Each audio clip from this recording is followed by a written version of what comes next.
I'm a reactionary to the traditional theater training. For example, I have no sense memory of being a soldier. I do have a lot of memory of the millions of soldiers I've seen in movies and TV.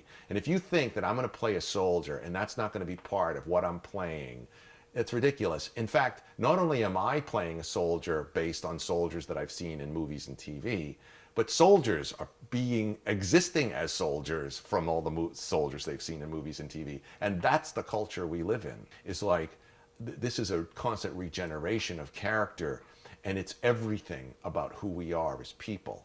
So that was the push to make these guys.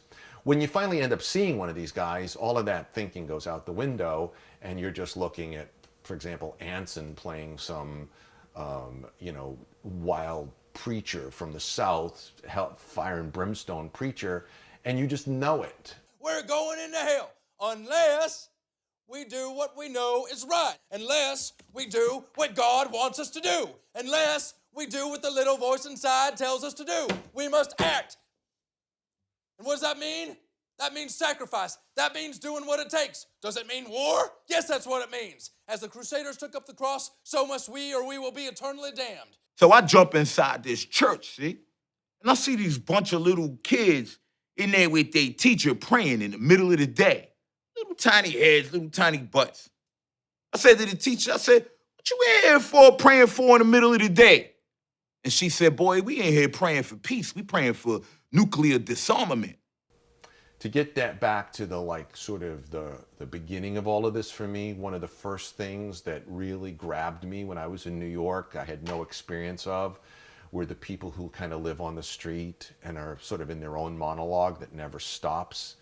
And Michael Chernus does one of these guys on the site, and I always, to do this guy, he's called Bottle Man. He's collecting bottles on the street, and he's living in this economy that's completely based on multiples of how many bottles he can find in a day. Food is another subject altogether. People aren't walking around with an egg salad sandwich in their pocket unless they're crazy. And you figure egg salad sandwich is going to cost you maybe 70, 80 bottles, and I'm finding maybe 50 bottles a day, so that's a shortfall of about 20 bottles. All of a sudden, one day, I toddle out to the living room, and for some reason, my parents, who up until now seem pretty unremarkable, have chopped down a tree and dragged it into the house. Not just any tree, but a cone-shaped, very green, nicely smelly tree. Before I ever thought about the theory behind performance art and a lot of the things that happened in the 70s in the art world about making ephemeral art, I was in love with the fact that theater, performance, dance, all these things come and go. You're either there or you're not there. For me, that makes it magic. I was many years ago in a CD store of rare CDs, the weird stuff in the Lower East Side. And I said to the guy who owned the store and collected all this incredible thing, I said, you have so much amazing music here.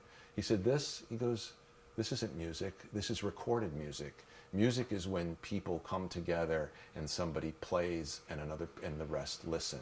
And that's what PS 122 is all about. Audience and the performers. And so for me, live is where it's all happening. You're either there or you're not there. If you're not there, you missed it.